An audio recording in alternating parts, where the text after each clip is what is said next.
अस्सलाम वालेकुम and welcome to जोर का जोड़। नए साल की बहुत बहुत मुबारक हो। Happy new year to all of you and I hope कि आप लोगों का ये जो पिछला साल गुजरा वो अच्छा गुजरा। 2025 आपने अच्छे से खुशी से गुजारा एंड 2026 आप लोगों का और बहुत अच्छा हो, ये 2025 से बेहतर हो। एंड नॉट जस्ट आप लोगों का बहुत अच्छा, ऑब्वियसली मेरा भी अच्छा हो, हम सबका बहुत अच्छा हो, बट पाकिस्तान क्रिकेट और पाकिस्तान स्पोर्ट्स का ऑल टुगेदर ये आने वाला साल और ज़्यादा अच्छा हो, हमें और ज़्यादा जो है फतवात मिले। बिकॉज 2025 का जो स्टार्ट था it wasn't that good, but and में आते आते नेशनल टीम से ज़्यादा इतनी खुशियाँ नहीं मिली, मगर येस एज क्रिकेट पे हमें काफ़ी खुशियाँ मिली। अगर मैं शाहीन्स, पाकिस्तान शाहीन्स की बात करूँ तो उसके हवाले से खुशियाँ मिली। बट येस 2025 का हुआ इख्तिताम, 2026 की हुई शुरुआत। क्या है आपकी न्यू ईयर रेजोल्यूशन, आप लोग भी हमें कमेंट्स में बता सकते हैं। मगर आज हमारी डिस्कशन इसी बात पे रहेगी। हम ज़रा नज़र डालेंगे 2026 में क्या क्या और आगे टास्क्स आने वाले हैं, क्या क्या और आगे वो कहते हैं ना पढ़ाओ आने वाले हैं पाकिस्तान क्रिकेट के लिए, और हम क्या एक्सपेक्ट करें, क्या हमारी एक्सपेक्टेशन रहेगी इस साल में अपनी पाकिस्तान क्रिकेट टीम से। और ये पूरी डिस्कशन करने के लिए मेरे साथ मौजूद हैं none other than doctor Numan Niaz. अस्सलाम वालेकुम doc and welcome to the show. वालेकुम अस्सलाम Savera, it's always a pleasure. सबसे पहले तो what is your own personal resolution for this year? Number one, happy new year thank आपको भी और तमाम आपके नाजरीन को भी और एहलियान पाकिस्तान को भी। सेकेंडली मेरा रेजोल्यूशन तो बड़ा सिंपल है। I am not 56 years old, तो I personally feel time has come कि may not have been that much loved, but at least जब हम जाएं तो ये फीलिंग हो कि we live. So I personally feel कि लेगेसी छोड़ना जो है वो अब एक प्रायोरिटी है to concentrate on achieving certain things. Number one. Number two, to become still a better human being. Number three, to contribute as resolutely or as passionately as we have been trying to do in the past as well. और I hope कि this augurs well. सेहत ने अगर साथ दिया तो at least now these are the few years जहाँ पे हम कोई कंट्रीब्यूट करना चाहूँगा। एंड मेरा रेजोल्यूशन बड़ा प्रैग्मेटिक है और प्रैक्टिकल है। No ambitiousness, but I want to see Pakistan की स्पोर्ट्स भी और पाकिस्तान ग्रोइंग एंड ग्लोइंग। रब बेहतर करेगा इंशाल्लाह। इंशाल्लाह इस बात की तो हम सबकी दुआएं हैं। Doc, you have a complete collection of so many important things that has gone by, जो ऑल ओवर क्रिकेट में जो रही चीज़ें, जो ऐसे मौके रहे, ऐसी मेमोरीज रही, उसकी कलेक्शन है। Anything that you are looking up to और यू आर रूटिंग फॉर कि अब इस साल में मैंने अपनी कलेक्शन में ये चीज़ें भी जमा कर लेनी है? जब मेरी कलेक्शन जा बड़ी तगड़ी रही है, हाँ, there are certain things which I have been missing, और वो ये है कि पाकिस्तान के मेरे पास प्लेयर्स के तो बहुत सारे मेमोरेबिलिया भी है, लेकिन अब आजकल मैं ढूंढ रहा हूँ उनके मैच प्लेड बैट्स। ओके। हाँ, तो अब मैंने ज़रा आसिफ इकबाल, ज़हीर अब्बास, जावेद मियांदाद और इन लोगों को जो है ना अब मैंने चेज करना शुरू कर दिया है। और आई वांट कि by the end of 2026 at least वो 8-10 हमारे बड़े मास्टरली प्लेयर्स रहे हैं उनका मैच प्लेड मेमोरेबिलिया मेरे पास हो। All the best of luck for you कि आप जो है, all the good luck to you कि आप वो जमा कर सकें जो आप टारगेट सेट कर रहे हैं उसके लिए। पाकिस्तान क्रिकेट के लिए आप क्या टारगेट देखते हैं? आपको क्या, अगर मैं आपसे फॉर्मेट टू फॉर्मेट अगर बात करूं तो किस फॉर्मेट में कहाँ आप पोजीशन देखना चाहते हैं पाकिस्तान क्रिकेट को? सवेरा देखें, बात सुने, सबसे पहले तो हमको इंट्रोस्पेक्शन करनी है और रियलिटी चेक लेना है। नंबर 2 जो इम्पोर्टेंट चीज है ना, मैं पर्सनालिटी से हट के देखता हूँ। अब जैसे इस वक्त जो हमारे इनकम्बेंट चेयरमैन है पाकिस्तान क्रिकेट बोर्ड के, जो कि फेडरल मिनिस्टर फॉर इंटीरियर भी हैं, जनाब मोहसिन नकवी साहब, मैं उनसे बहुत इम्प्रेस होता हूँ आउटसाइड क्रिकेट की जो डोमेन है। ओके। जहाँ पे एडमिनिस्ट्रेटिवली उन्होंने इंटरनेशनली इवन जो बीसीसीआई के साथ मुतक्का लगाना, पाकिस्तान को इक्वल फुटिंग पे कोशिश करना, बहुत बड़ी अचीवमेंट थी कि आप पहले डॉगमेटिकली उनकी बात मान जाते थे, इंडिया आता नहीं था, आप चले जाते थे खेलने। तो ये चीज़ उसके बाद जिस तरह वो ट्रॉफी वाला फियास्को हुआ एशिया कप का, और फिर आईसीसी में भी अपनी आवाज़ बुलंद करना, नोइंग कि वहाँ पे कोई नहीं सुनेगा, तो यहाँ मैं इनसे बहुत इम्प्रेस। लेकिन आई होप कि वो एक चीज़ अब समझने की कोशिश करें वो एक अच्छी चीज कर रहे थे कि he was not interfering like chairman in the past in cricket affairs. Yes, लेकिन क्रिकेट अफेयर्स जिन जहाँ पे आपने ऑटोनॉमी देनी थी जिन लोगों को, फिर वो लोग तगड़े होने चाहिए। अब ऐसे नजर आया कि साइक्लिकली जो रिपीटेड फेलियर्स होते हैं, चाहे वो बहुत बड़े बड़े नाम थे, वो इनकम्बेंट रहते हैं और आपकी क्रिकेट जो है वो कहीं स्टैग्नेट हो गई है। अब सबसे बड़ा मसला ये है कि आप मेरे से सवाल पूछती हैं कि आप पाकिस्तान क्रिकेट को कहाँ देखना चाहते हैं। यार मैं तो देखना चाहूंगा ना कि टॉप 4-5 टीम्स का हिस्सा बन जाए, पाकिस्तान की टीम डेवलप बोर्ड का हिस्सा बन जाए। तो वो तो अभी होता नजर नहीं आ रहा। और दूसरी वजह ये है कि हम लोग शायद हमारा फोकस और रेजिस्टेंस टू चेंज बहुत है। जो लोग वहाँ पे हैं वो इनसिक्योर हैं शायद, और वो नहीं चाहते कि टेक्नोक्रेट्स आए।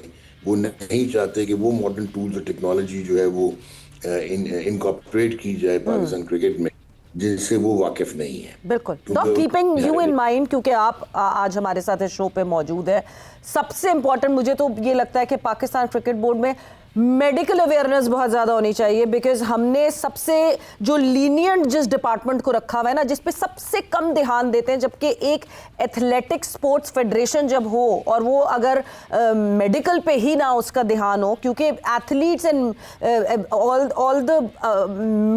The medical things, all that physical things, those go hand in hand. और मुझे लगता है कि हमने उस पे सबसे कम ध्यान रखा हुआ है। शायद इस साल में उस पे तब्दीली ज़रूर आनी चाहिए। लेकिन सवेरा सबसे पहले नंबर 1, हाँ। मेरा आपको पता है क्वालिफिकेशन भी है। तो मैं ये ज़रूर आपको कहना चाहूँगा कि एक ज़माने में आपकी मार्केटिंग, आपका कमर्शियल डिपार्टमेंट, आपके ब्रांडिंग्स और आपकी जो है ना ऑपरेशनल डिपार्टमेंट, वो बहुत फोकियत रखता था किसी भी क्रिकेट बोर्ड में।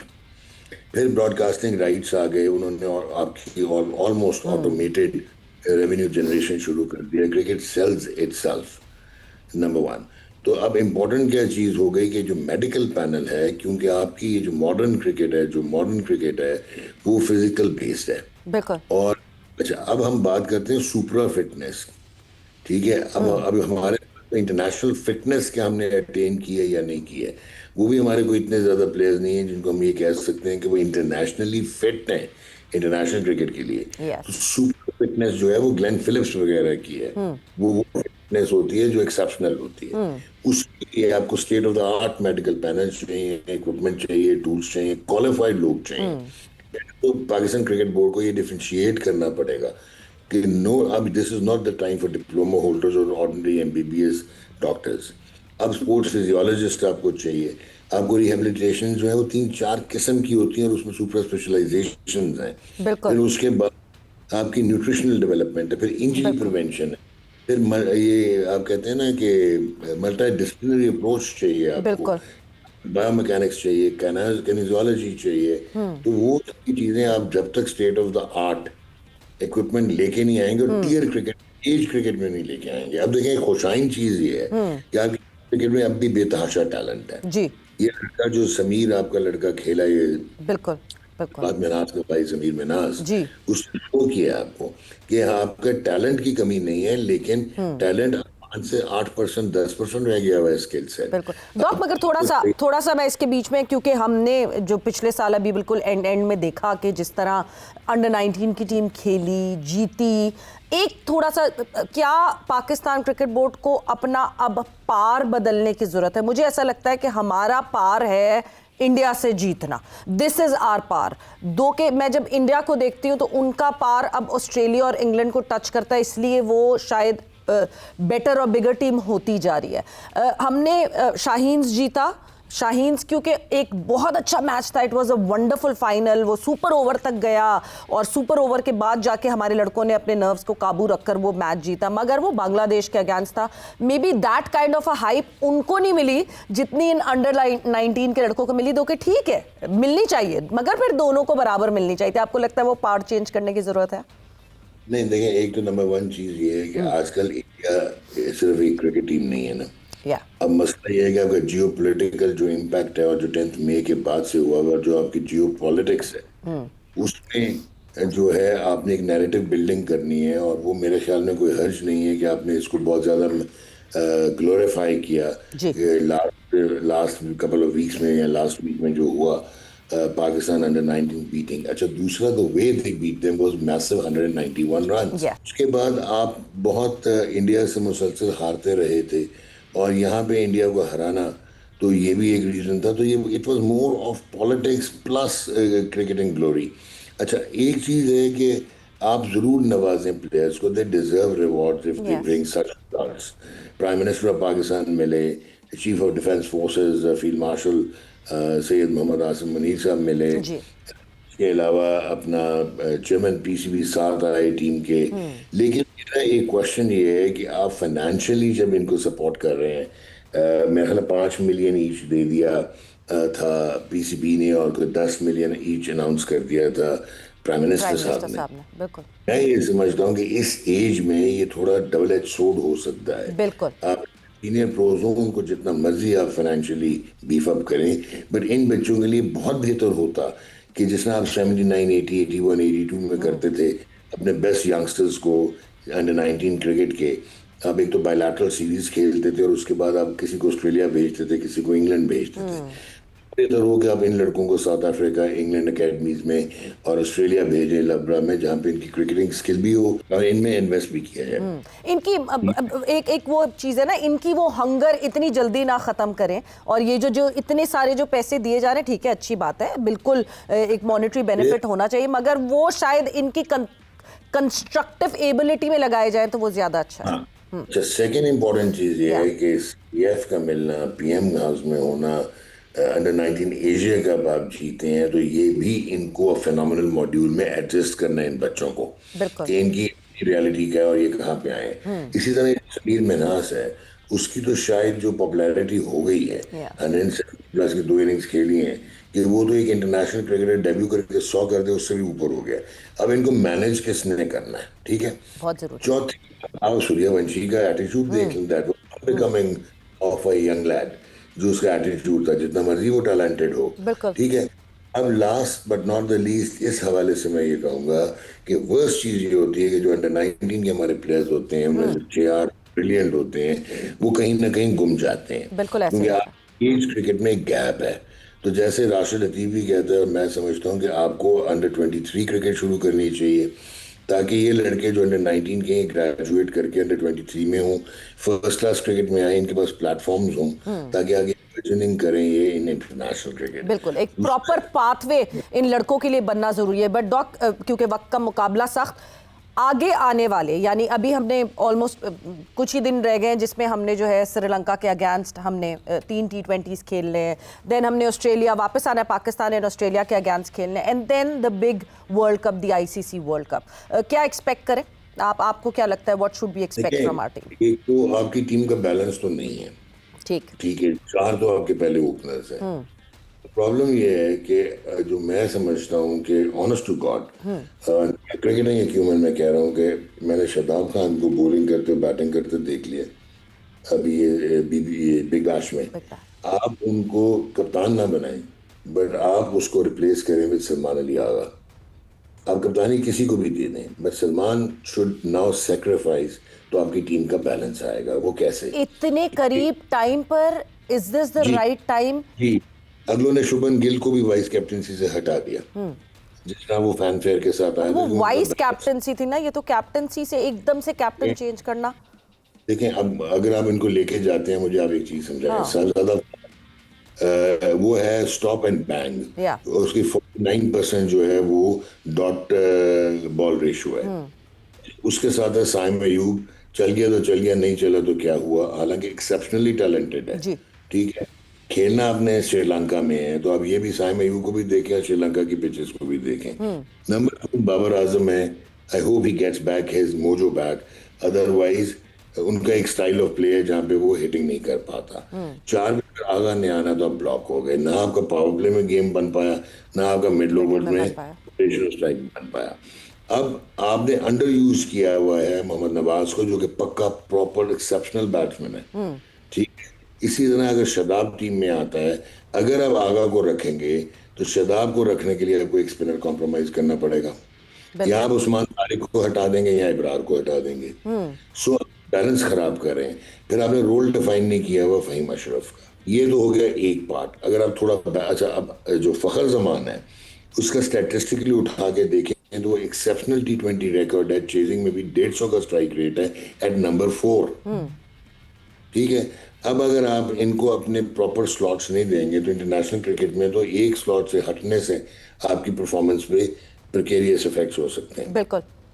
तो मैं ये समझता हूँ कि एक तो ये इम्पोर्टेंट बात है। दूसरा ये है कि Pakistan stands a chance, bowling हमारी ठीक ठाक है, प्लस आपके स्पिनर्स बहुत आला हैं। अगर आप कॉम्प्रोमाइज नहीं करेंगे, हाँ अगर आप इकबाल को भी खिलाएंगे, उस्मान को कंसिडर करेंगे, उसका रीज़न ये है कि श्रीलंका में आपने खेलना है। जी। फिर मैचेस आपने ये देखने हैं कि बारिश हो गई तो आपके क्या ये डकवर्थ में लुइस में आपकी क्या अप्रोच होगी। तो सारे फैक्टर्स को अगर आप देखें तो मैं समझता हूँ कि वीकेस्ट लिंक सलमान अली आ गया है and he should not be part of the team. लेकिन क्योंकि आप मेरे से ज्यादा आजकल obviously you are part of it, तो आप सही कह रही हो कि इतना शायद दम नहीं होगा किसी में कि इतने क्लोज आके आगा को। अच्छा, फिर जो आप जीतते रहे मैचेस, जी। किस ऑपोजिशन अगेंस्ट जीते हैं, कहाँ पे जीते हैं और किस किस्म के मैचेस जीते हैं। जीतने का नंबर आपको डिसाइड करके नहीं बताता कि आपकी टीम कहाँ पे स्टैंड करती है। नहीं नहीं, आपको ऑपोजिशन और कंडीशंस जो हैं वो बहुत ज़्यादा इम्पैक्ट करती हैं। आप वो एक फेक बबल में नहीं रह सकते कि आप किन के खिलाफ खेल रहे हैं और जीत रहे हैं। डॉक, एक वन लाइनर आपसे, बिकॉज वक्त बिल्कुल ख़त्म हो गया है राइट नाउ। T20 पे ही मैं क्योंकि फोकस कर रही हूँ। 2026 would be the year for T20 world cup उसमें होना है, एंड देन 27 में हमने ODI खेलना है, बट हम 26 में बहुत कम लिमिटेड ODIs खेल रहे हैं। सो T20 पे फोकस रखूंगी। 7th रैंक टीम है इस वक्त Pakistan. End of the year यानी अब 2026 जब पूरा गुजर जाएगा और उसके इख्तिताम पर, बिकॉज हम सबसे ज्यादा फिर से T20s खेलेंगे इस साल में, where do you see Pakistan team? अगर आपने प्रायोरिटीज अपनी जो है वो ठीक ना की हाँ और इंट्रोस्पेक्शन असेसमेंट ना की तो यहीं पे होगी टीम या इससे थोड़ा सा नीचे होगी। ठीक है। सो यानी प्रायोरिटीज सही करनी पड़ेंगी, अपने डिसीजंस को अपटाइट करना पड़ेगा, और यू टर्न फिर ऐसे ना डिसीजंस ले जिस पे आपको बार बार यू टर्न लेने पड़े। तो यस डॉक, थैंक यू, बहुत बहुत शुक्रिया आपके टाइम का, and thanks a lot. And साल शुरू हो गया है, आप लोगों ने भी आई होप न्यू ईयर बड़े अच्छे से मनाई हो, एंड आई होप कि आप लोगों का ये साल बहुत अच्छा गुजरे, and we will all hope for the love of Pakistan cricket and for the love of Pakistan sports के हमें इस साल में बहुत सारी फतुआत देखने को मिले। बट इसी के साथ जोर का जोड़ का वक्त खत्म हो गया है। Savera Pasha signing off. Take care, bye bye, अल्लाह हाफिज।